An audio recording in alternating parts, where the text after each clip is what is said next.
Hello, Patriots. How are we doing? How has your week been? Yeah, it's been obviously it was a bit bumpy at the start for me, a bit emotional, but worked through it. And now I've just needed to put this video out because so much is happening with the rape gang inquiries and then in Aberdeen as well. But let's start off with my favourite John Swinney video. Refugees are welcome here. He's so annoying. Oh, but who remembers this video? I should have set the scene first. If you cast your minds back, there were the two young girls in Dundee, and one of them got caught. One of them pulled an axe and a knife on a foreigner, and she said that they'd been trying to attack her sister, and they got absolutely dragged through the mud. They were made out to be these council estate vermin, far right 12-year-olds or something like that, you know? But right, so I'm going to play the video for you, and then I've got an update on this situation. You don't dare! Yes, you have a knife. You don't! Hey, I'm fucking 12, mate! You're fucking batting kids! Why are you fucking with us? These are fucking kid bashers! Show the knife. Show the knife. Get Show the the knife. fuck away from us! Show the knife. Show the knife. Don't touch her! That's Don't it, speak that's to her it. whoever Show you the want to knife. be. Don't touch my little sister! Show the knife. That's it. Don't fucking touch my little sister! She ain't fucking 12! Wait till I fucking catch you! She's fucking 12 and you just battered me, mate! Wait till I fucking catch you, mate! Yeah, show the knife. Maracha. Don't touch her down to me! Don't touch her! So yeah, you hear them shouting that they're 12 years old and that they'd attacked their sister. And then the foreigners, they made them out in the news to be like these wonderful people. And then Hamza, good old Hamza, says, "It is understood that despite reviewing CCTV and making other inquiries, officers have found nothing to support the allegations made against the two individuals highlighted in the posts." That's the two that were recording the girls. Not the girls, the two that were recording the girls. Who would have guessed the far right were full of bullshit? Well, Hamza, I have something for you. Pair in court over Dundee child assault and sexual remark claims that sparked Elon Musk backlash. The pair, aged 20 and 22, are accused of offending against 4 girls in the Lockheed area in August last year. So these girls were literally doing what they thought they had to do to survive.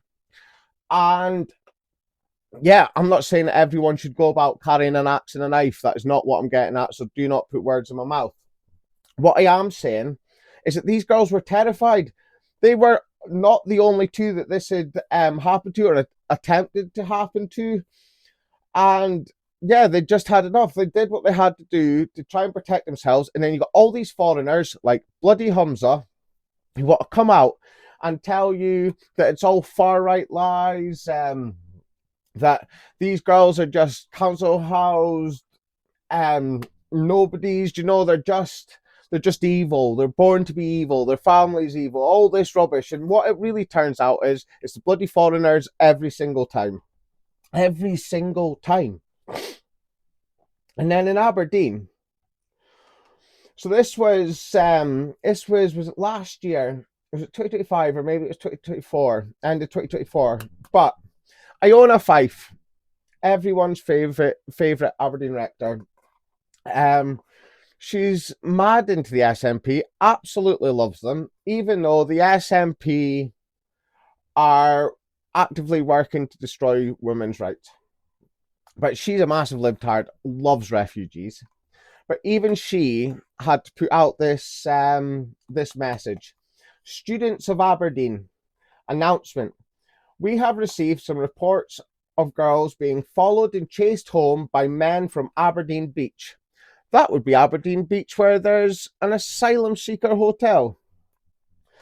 This seems to be happening during the evenings and quieter times. Please avoid going to the beach alone, and especially at night. Make sure someone is aware of your location, route, and ETA.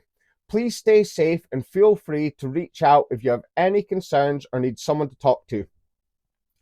And then she wrote, it's a sad state of affairs that women can't go out for a solo walk or a jog in the evening without fearing for their safety. Be vigilant. Now, there was a big kick-off when people like myself started sharing this, because she said that she'd put it out there as information for women. But yet when we put it out as information, it's classed as far-right hatred. We're trying to stir up all this hatred, when really all we're trying to do is protect our own people, protect the most vulnerable. That is exactly what it comes down to. Family, community, homeland. Your family is the cornerstone of the community. The community is the cornerstone of your homeland. That is why your family is an extension of your nation, because a nation does not make the people make the nation. Without the Scottish people, there will be no Scotland. But yeah, so as I was saying, Iona 5 put this out. And then this was Aberdeen. So this was on the 2nd of February. Dear parent carer, school lockdown procedures. Important information for parents and carers. In the past, our school has trialled emergency lockdown procedures. These are designed to keep everyone safe in the unlikely event of an intruder or suspicious activity near the school. While such situations are extremely rare, all schools are required to have a lockdown plan and practice it regularly. Before I go on, this was never something that was happening when I was at school in the 90s or in the early 2000s when I was at academy. We have recently reviewed our procedures and will be carrying out a practice drill on Friday, the 6th of February. Please be assured this is only a routine exercise. There is no cause for concern. So this was only carried out a couple of days ago. Or yesterday, sorry. This was only carried out yesterday. Oh. If a real emergency ever occurred, communication with parents would be a top priority. For the practice, we will communicate with parents, carers, once the practice has been concluded.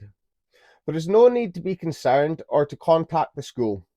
The response would be coordinated by the emergency services, with the school working closely alongside them. One issue we want to highlight is the misuse of fire doors. Some students have been breaking the emergency seals and using these doors as everyday exits. This creates a serious security risk because it leaves the building vulnerable to intruders. We regularly remind students about this, but we ask for your support in reinforcing the message at home. Any student who compromises safety in this way will face serious consequences as it impacts the security of all in the school. Thank you for your understanding and cooperation. This drill is simply part of our commitment to keeping everyone safe. Many thanks, and please take care. We used to get flashers at the bottom of Old Market Academy, but we didn't have anything like this. And this is just showing that our establishment, our government, fully expects something to happen on our shores, because they wouldn't be carrying out these drills. They wouldn't be putting stuff like this in place if they did not fully expect it to happen. You'd be like, Josh, well, how can we stop things like this happening? Remigration is how we stop this, because we send all these foreigners that are causing this foreign danger and the workload that's coming with it for the services like the police, social work, things like that. We remove all this foreign burden. Just think about how much money, how much time. It's all going to be there for our people, to keep our people safe, so we don't need stuff like this, so our people can actually go about their lives. Children can actually be children again without living in fear. Like, we're about to be, like, this is about to be California and there's going to be another school shooting. Do you know what I mean? This is bloody Aberdeen, man. But it doesn't end there, Aberdeen, because yesterday, you might have not seen, but I put up this about, let me find it here, sorry, it's, don't seem to have taken it. Here we go. So a woman put this up yesterday. This is from Dyce in Aberdeen. There's massive Asda there. Also, about a stone throws away from Asda, there's Dyce Academy. They're right beside each other. Right beside each other. Just to let folk know that tonight, while me and Grace was in Asda Dyce, we were followed around the shop by 3 men, not from the UK, so assume what you want. They smiled at me, did a big smile to Grace, and said, "I know you. Do you have a twin?" I said no, and kept walking. They followed us up the centre aisle, then separated. Every aisle we went up, there was at least one of them in the same aisle. I went up an aisle, and one of them was there, so I turned around to go down a different aisle, and there was one behind me. This happened for a good 15 minutes. They were on the phone to each other, talking a different language. A video called Mikey, and they wandered off. I paid for my stuff at the self-checkout, and they were at a man till. I told the security guard on my way out. Don't know what I expected him to do, but I couldn't think straight at the time. They followed me round the back of Asda. I had someone stand by my car while I got the kids in.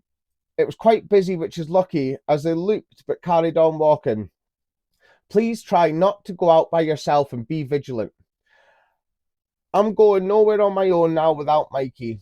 I have posted to Fubar, but doubt they will post it. Still shaking like a shitting dog. What a shame. This is what I mean. I'm happy to take the blows for my people. Do you know? I've had to sell a share in a business. I've had to leave the farm. Do you know? But see, when it's the vulnerable, like women with children just trying to go and get their shopping, do you know?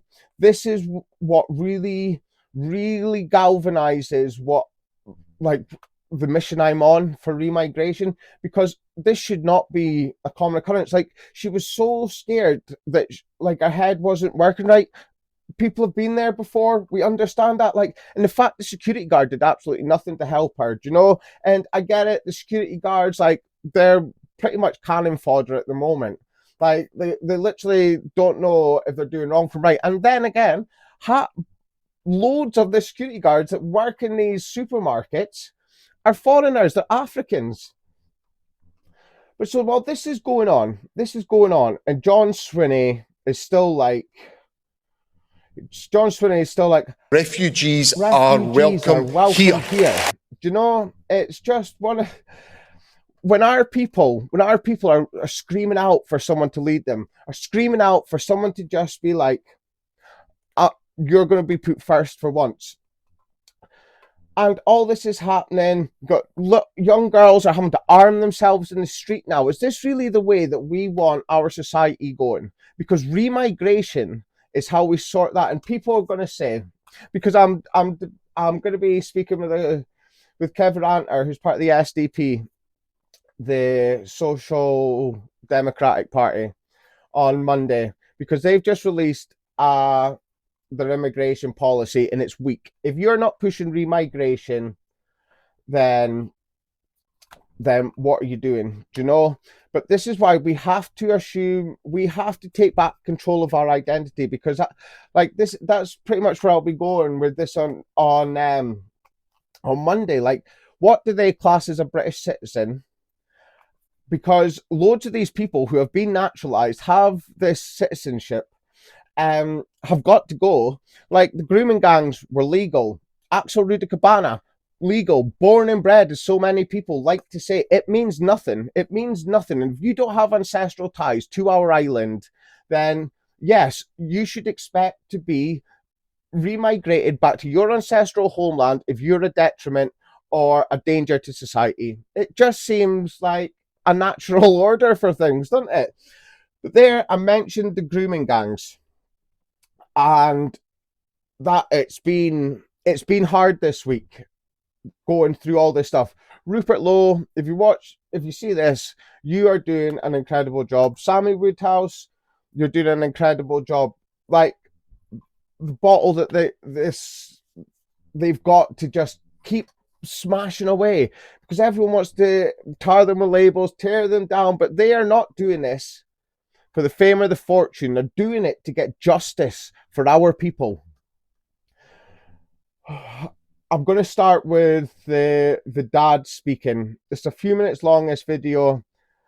I've got a couple of the rape gang inquiry videos to show you, and I'll probably play them the whole way through and then speak about them after. At this point, this is where she would go missing for 2-3 weeks at a time. I had my fears of what was going on. Them fears were confirmed a couple of years ago. So she was living in this property. She was on a child in need. She was well known to the missing persons team at Tameside Police, Great Manchester Police. I would be driving around constantly every single night, knocking on people's doors, you know, friends of hers, trying to find where she is. Eventually, I found this property. And I try and get into this property. But also, what's important with this, 4 doors down from this terrace house is a police station. I found the property, seen her in the property, tried getting into the property. Then I went to a police station, which is Derbyshire Police, and said, my daughter, 14-year-old, is in there. I believe she's been prostituted out. Yes. Yeah? Can you get her out of the property for me? Where do you live, sir? I live in Tameside. Sorry, we can't get involved. She's not a Derbyshire resident. I was ringing the police every night saying, I'm at this property now. This is Tameside Police.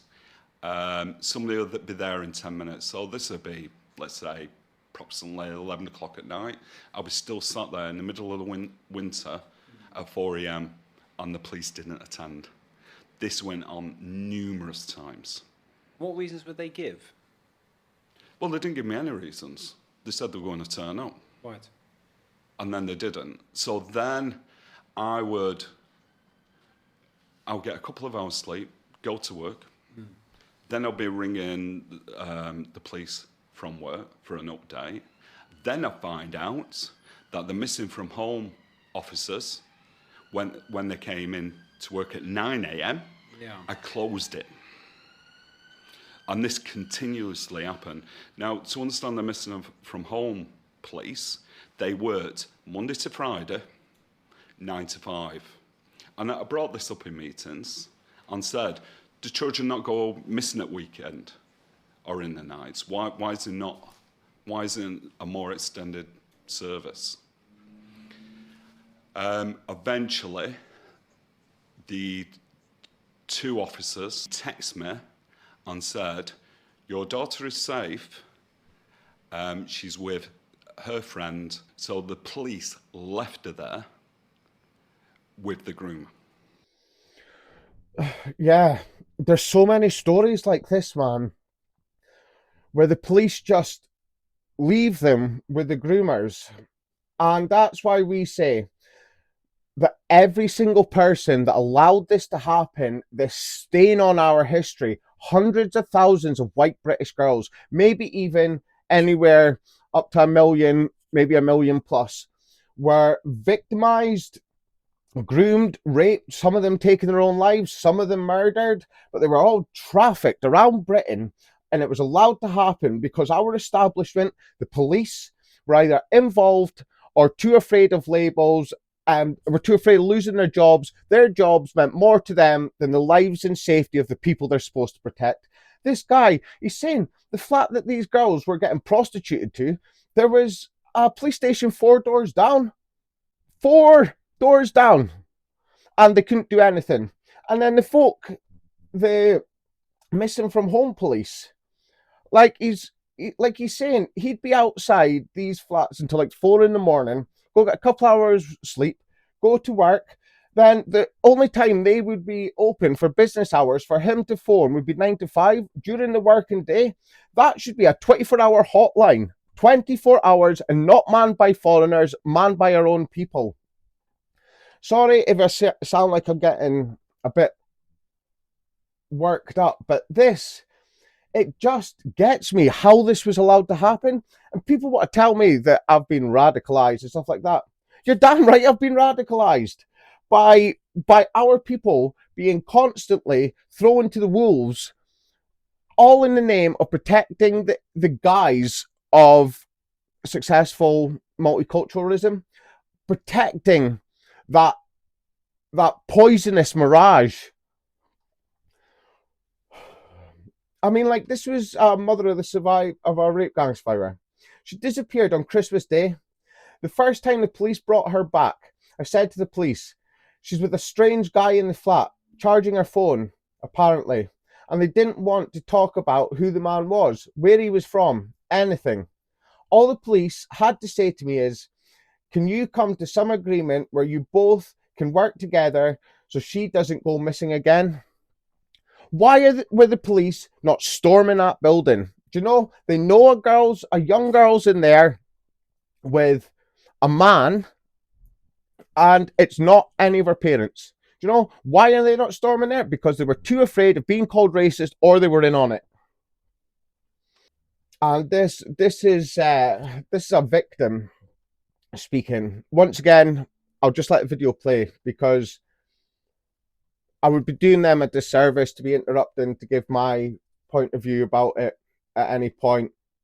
This woman is incredible, the courage she's showing to stand up, to shed her anonymity and be like, I'm not going to let this happen anymore, because do not be fooled into believing this has ended. It has not stopped. It is still going on today. In the serious case review, it was acknowledged that my criminal record should be squashed because I only have convictions aged between 13 and 18, which is exactly the years that I was abused.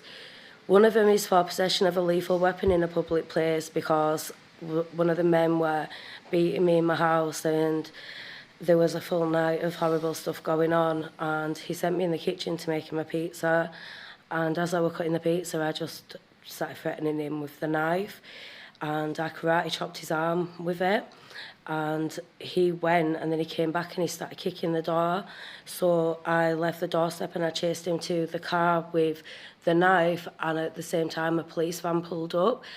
So one of the neighbours must have rang, they must have heard the screaming and stuff, and the police instead let him drive away, and they arrested me for possession of a lethal weapon in a public place because I left the doorstep. There was a phone call once where she tried reporting me missing, and she said I was being picked up by Asian men and I was being abused. Now the call handler said back to her, you can't describe them as Asian men because that's racist. You should just be glad your child is being taught a different culture. All because they were afraid of being called racist. Like she's saying, this is another perfect example of 13 to 18 when she got her criminal convictions. She got done for using a weapon, and it was to protect herself from the abuse she was getting at the hands of these foreign animals. And there were legals. This is what we're trying to make people realize. There is no difference between illegal immigration and legal immigration. All legal is a faster form of replacement. And because they're classed as legal, they seem to have this special protection from the establishment, from the government, and from the services over the vulnerable of our own that are being victimized by these people. And here's a quote from one of the other rape gang survivors. It started when I was 13. I was raped by probably about 600-700 different men over the 3 years. And I know I played this video in the last episode, but I want to play it one more time just so that you can listen to Sammy Woodhouse speaking. And then, yeah, I won't say much more on the grooming gangs after this video. Today, we confront one of the gravest moral failures in British history. For decades, children across the United Kingdom, from as young as 4 years old, were groomed, trafficked, raped, beaten, tortured, drugged, impregnated, criminalised, murdered, and psychologically destroyed by organised groups of men and women. These were not relationships, bad choices, or lovesick teenagers, nor were they prostitutes or little white slags. These were sustained campaigns of exploitation against children who were terrified, vulnerable, and systematically trapped. Children were degraded, they were humiliated, they were controlled through violence, threats, drugs, alcohol, and terror. Children forced to carry weapons, sell drugs, and commit murder. They were forced to dig their own graves, petrol poured over them and set on fire, scriptures from the Quran read out whilst they were being gang raped. Young children placed inside microwaves, ovens, and freezers in an attempt to murder them.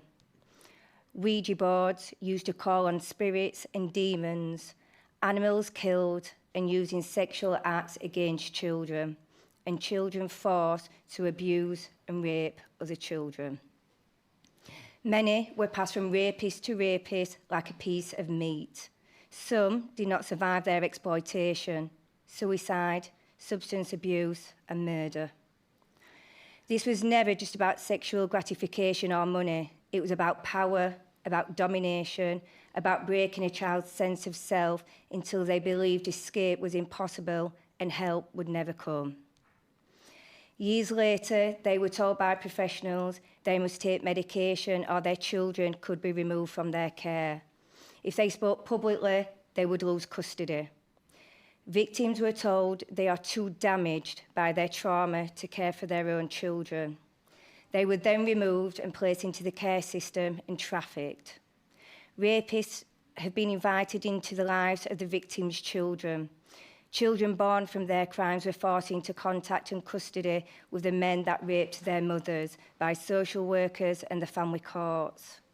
The professionals who should have protected them did not and still aren't. This inquiry is exposing something equally horrifying: the scale of institutional failure. Warning signs were there, reports were made, patterns emerged, DNA ignored, and evidence destroyed. Yet again and again, professionals dismissed victims as troubled, promiscuous, or consenting. Children in care were written off, raped by staff, and sold onto gangs. Children from troubled homes were judged and blamed instead of safeguarded. Parents were threatened with fines and arrest if they continued to try and safeguard their children. Files were closed. Opportunities to intervene were missed or avoided. Police officers abused and raped the children and handed them back to the men that raped them, while social workers looked the other way, which allowed the predators to thrive. Whistleblowers were targeted, threatened, and silenced. And yes, politics played a role. Political parties sacrificed children for votes. When leaders hesitate to confront abuse because the issue is uncomfortable, children pay the price. Far too many children paid the price because people didn't want to be called racist or Islamophobic. This inquiry will not hesitate. We will follow evidence wherever it leads, into institutions, into systems, into cultures of silence, and into any place where truth has been buried. No race, religion, profession, no agency, no office is beyond scrutiny. To the survivors, you were children. You were not to blame, you were failed. This country should have protected you, and it did not. The true scale of what has happened and is still happening is far too large for our inquiry and will take many years to unravel. The majority of victims and families may never receive any form of justice, but that does not mean that we as an inquiry cannot be ambitious enough to try. I would like to thank MP Rupert Lowe for setting up the inquiry when our own government refused. My team for all their hard work. It's been a hard and emotional journey, and one we are still on. But more importantly, I would like to thank every participant that has worked with us and will continue to work with us after the hearings. The strength, determination and bravery of survivors of this evil crime never fail to amaze me. Because the levels, the darkness of these crimes is just unreal. The institutional failures. This should make your blood boil. This should make you want to say enough is enough, and never again will our people be subjected to this kind of darkness, this evil. And it's all to protect the guise of successful multiculturalism. Like, if you support legal migration, you support the grooming gangs. There's no easy way to put it, because the grooming gangs were legals. Like, it's easy for me, because I've been on the journey. I went from civic nationalism. I used to think Tommy Robinson was our saviour, because when I was in the RAF and the London Bridge attacks happened, carried out by legals, he was the one speaking out about it, and everyone in the RAF told me he was a racist. But in my view, because I'd started reading books about what Muslim men were doing to British women when I was 15 in a book called Sold. I was already pretty aware, and then I'd obviously joined the RAF, thought I was doing the right thing, saw Tommy Robinson as this saviour, thought civic nationalism was the way to go, and it wasn't really until till years later, because that's about 10 years ago now. But it's not been until the past few years I've realised that us just focusing on the Muslims was the wrong way. It is the wrong way, because at the end of the day, it wasn't just Muslims carrying this out. Yes, it was predominantly, but look at the there's a place down in England. Begins with a H. It'll come back to me, but that the leader of that grooming gang was a Sikh. But I started to realise that people like Tommy Robinson and that, they were happy with legal immigrants, because they push like the black and white unite and that. But really, all you're doing then is you're allying yourself with other cultures, with other people that you are allowing your identity to be diluted because of personal feelings. And that's why, like, now I'll happily speak out about Tommy Robinson, and people can say to me, "Oh, but you used to follow him." Yes, I used to follow him, but then I went and did my own research, realized like he was a Zionist supporting Israel, and all this was not the way for our people to succeed. So when I'm telling you, when I'm slagging off CivNats and stuff like that, understand I've been where you're at, so I will happily sit down and speak with any of you about my journey and show you using history as examples, and I can show you proof and paper to everything that I say about why civic nationalism is wrong, and why real nationalism, what they like to call ethno-nationalism, is the only way to keep our people safe. Because it's the ethnats, real nationalists, that are saying, like, these communities, not only the establishment and the services like the police, social worker, that I always bring up, the NHS, all this stuff. Oh, NHS. Let's talk about, before I go on to my last point of the grooming gangs. But Rupert Lowe, did the NHS play a part, and were you able to talk to them? Rape gang survivor. I went when I was 13 with chlamydia, and then I got genital herpes, and then I had a miscarriage. And that was all between 13 and 15. So they knew something was going on. I did go once, and I explained to the doctor, because I was like, can you give me some antidepressants or something? And the doctor said, well, I don't think that's a warrant enough to give you those when you're too young. The NHS is complicit. All these services that kept just handing the victims back to the groomers, to their rapists. But it was allowed to happen because these communities knew it was going on. And this is just proof of it. So this is from 2017. White girls are filthy. wives of Asian men jailed for raping vulnerable British girls reveal why they blame the victims. Top Muslim writer persuaded the families of jailed rapists to share their stories. But behind their veils, the wives say they blame the girls and their parents too. One woman described the victims as filthy and said they dressed without respect. This is why remigration must happen. You've got all these communities that are living here, living off our government, living off our taxes, being a burden to the taxpayer, causing our retirement age to constantly disappear from us, our budgets to get tighter.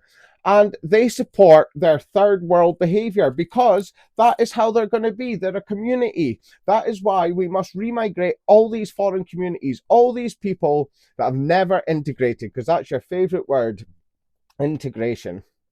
But while all this is going on, and obviously you've got John Swinney being like, refugees are welcome here.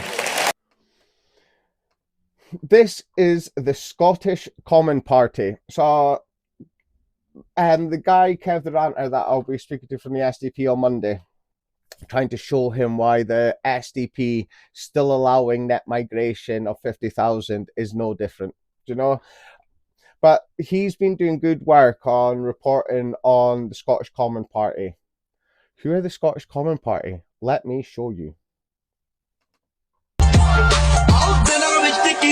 ਤਬਾਹੀ ਮਿੱਠੀਏ ਮੁੰਡਾ ਰੀਜ਼ ਨੇ ਅਨੂਲ ਚੈਨਲਾਂ ਤੇ ਛੋੜਦਾ ਦੁਨੀਆ ਤਾਂ ਕਹਿੰਦੀ ਸਿੱਧੂ ਮੂਸੇਵਾਲੀ ਆ ਪਿੰਡ ਕਹਿੰਦਾ ਪੋਤਾ ਜਸਵੰਤ ਕੌਰ ਦਾ ਪਿੰਡ ਐਂਟਰੀ ਤੇ ਇਕੱਠ ਹੋਇਆ ਮੇਲੇ ਵਾਂਗੜਾ ਐਂਟਰੀ ਤੇ ਇਕੱਠ ਹੋਇਆ ਮੇਲੇ ਵਾਂਗੜਾ ਕਿੱਡੀ ਫੋਕੀ ਹਾਈਪ ਨਹੀਂ ਉੱਪਰ ਟੈਂਡ ਬੱਲੀ ਐ ਫੋਕੀ ਹਾਈਪ ਨਹੀਂ ਉੱਪਰ ਟੈਂਡ ਹੋ ਜਿਵੇਂ ਜਿਵੇਂ ਤੁਰਾ ਲੋਕ ਫੋਲੋ ਕਰਦੇ ਗੱਭਰੂ ਨੂੰ ਕਹਿੰਦੇ ਆ ਟ੍ਰੈਂਡ ਬੱਲੀ ਐ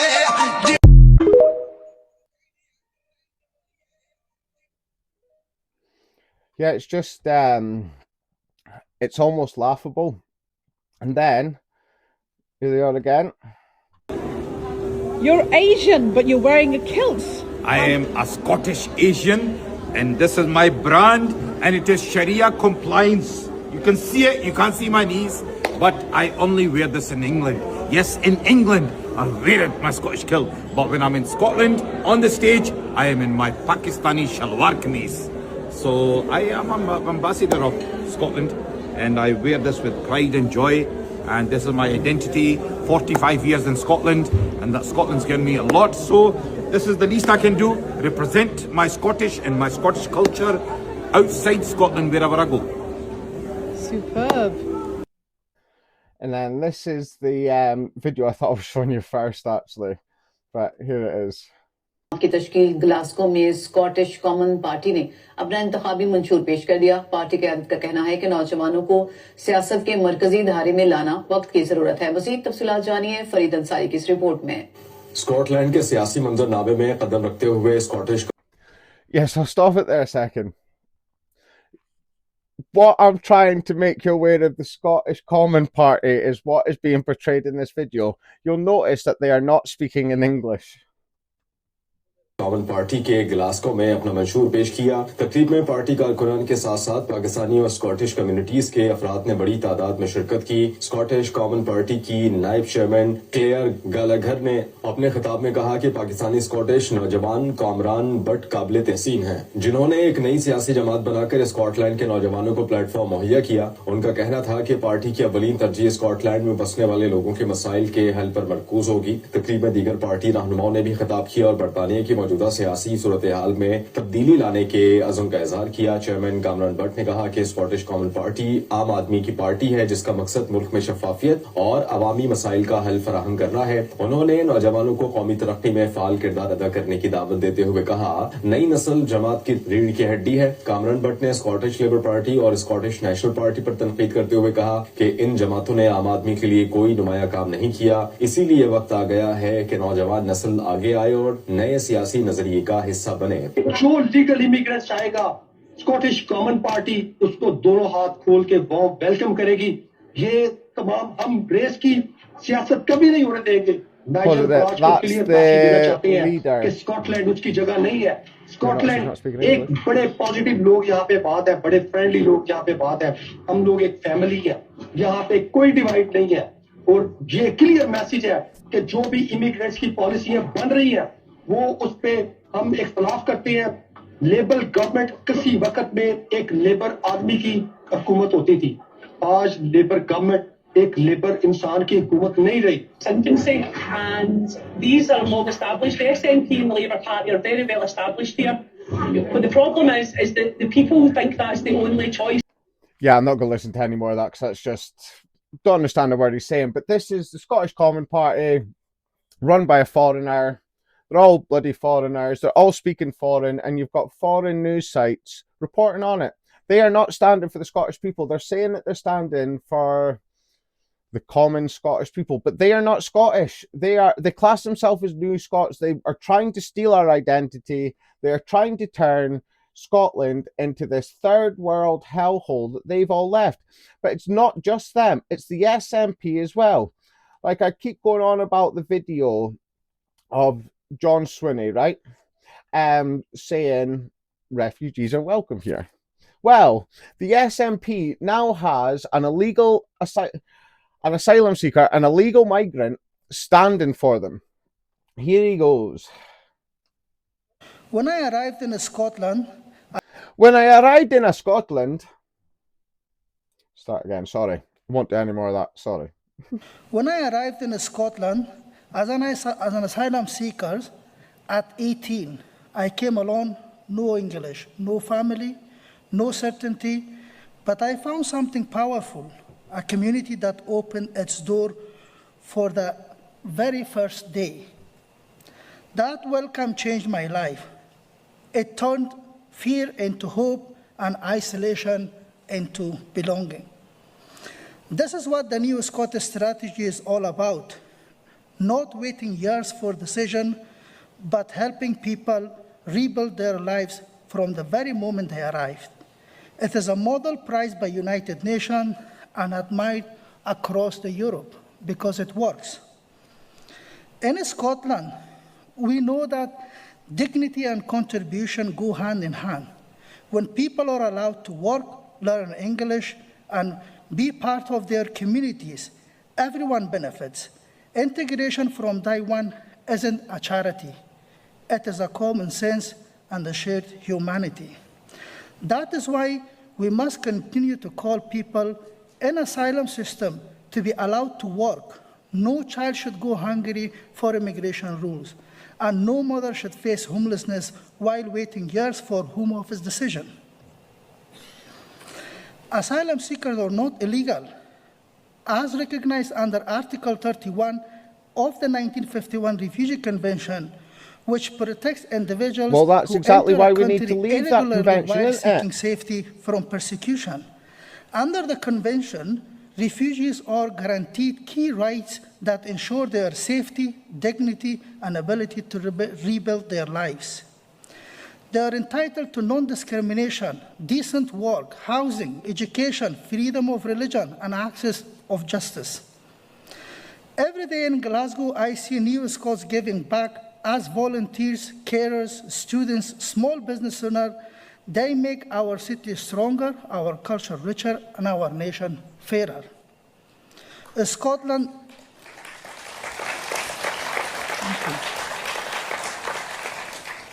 Conference, let's send a clear message. Scotland will never turn its back on those seeking safety. We will continue to lead with compassion, with evidence, and with pride. Let's defend the principle that defines New Scot approach, integration from day one, for everyone. Thank you.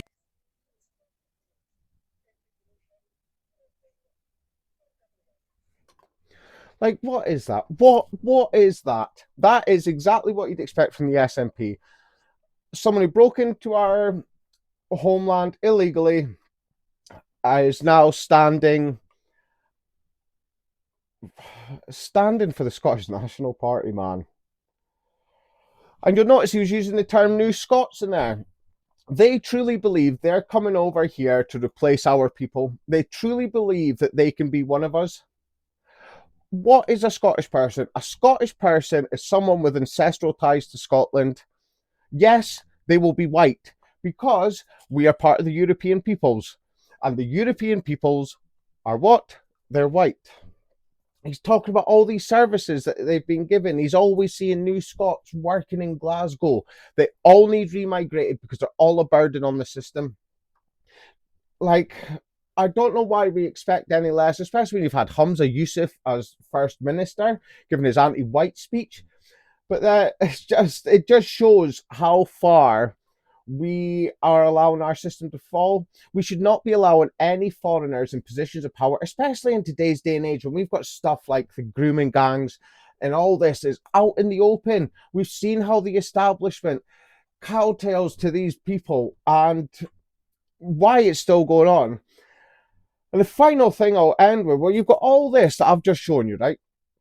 And then you've got Unite, who is the union, who's supposed to stand for the white working class, is meant to keep the working class's wages of Britain competitive.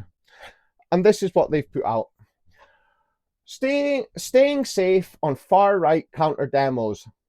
It's important that we, as trade unionists, stand up against the far-right wherever they are marching. But it's also important to be aware that the far-right organisations do target trade unionists, and therefore that we don't put ourselves in dangerous situations. If you witness any violent or intimidatory incidents by the far right, don't get involved. Notify a steward or legal observer and make a note as soon as possible of whatever you saw. And there's also a second part to this. I'm not even going to read it because it's just a load of garbage. Do you know what I mean? We're standing for the working class. We're actually trying to allow the working class to stop suffering, to stop being used, stop being made victims of these multicultural dangers. And what are the unions doing? They are backing it. All your money that you pay monthly or you pay annually to the unions to make sure that you're still able to work in today's day and age while earning a decent wage, they are siding with our opponents. They are siding with evil that's coming into our nation and victimizing our people, making our lives less and less safe. I don't know how you can have watched this today and not think that there's something seriously wrong in today's day and age. We have to come together as a people. We have to. It's the only way to keep our people safe. It's the only way for the vulnerable amongst us to be able to go to the shops without fear. A woman and a child should not have to walk around Asda terrified of what's going to happen when she leaves because of foreigners following her around. And like I said the other day, when donors, the staff there are constantly having mums come up to them being like, oh, this foreigner's recording us because there's the hotel right beside them. But the staff tell them, the police are saying that it's not illegal for them to record in a public area. This is why Patriots must rise. This is why those who are like me and have no fear of the consequences, because we fear what happens if we do nothing more than what happens to us for standing up. So I'll continue to take the blows, people. I will continue to push the good message of remigration and showing how it benefits women, benefits children, benefits the working class. It will make our nation beautiful again, because we must start getting back into heavy industry, all these things that net zero have taken away. Net zero, another tool of the woke agenda. But I hope you are all going to have an amazing weekend. If you are in Warwick this weekend, there's protests going on, where Homeland were the other week, Remigration Now, Patriotic Alternative, and a couple more are going to be down there. Got some good speakers. Steve Laws, Mark Collette are all speaking. So yeah, if you're around Warwick, get down. I know there's protests in Falkirk today. There's not protests in Aberdeen because the weather is just still absolutely minging. We haven't seen sunshine. I think it's 15 days, they said this morning. It's the longest in recorded history. So yeah, we'll just see what happens. But like I said, I hope you all have a good weekend. be brave, be courageous. And if you've got somebody that you're a little bit worried about, someone that's gone a bit quiet, just reach out to them.